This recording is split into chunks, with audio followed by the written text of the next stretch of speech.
নমস্কাৰ, মোৰ নাম আনোৱাৰ হুছেইন, গাঁৱৰ নাম পূবচিনিবাৰী, জিলা দৰং, অসম।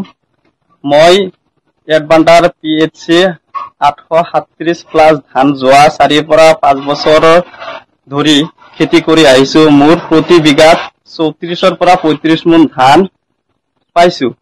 এই ধানৰ কিছুমান গুণাগুণ হ'ল যে ধানটো বেমাৰ নহয়, ধানটো ব্লাষ্ট বেমাৰ নহয়। ই মোটা আৰু ভাত খাওঁতে টেষ্টি হয়, সোৱাদ আছে। আৰু ইয়াৰ এডভান্টাৰৰ দুধ কা দুধ পানী কা পানী এক্টিভিটিত ভাগ লৈছিলো, তাতে দেখা পাইছো যে অন্য ধানতকৈ PHC ধান উৎপাদক বেছি। গতিকে অসমৰ কৃষক বন্ধুসকলক জনাও যে এডভান্টাৰ PHC 837+ ধান খেতি কৰক আৰু অধিক উৎপাদন লাভ কৰক। ধন্যবাদ।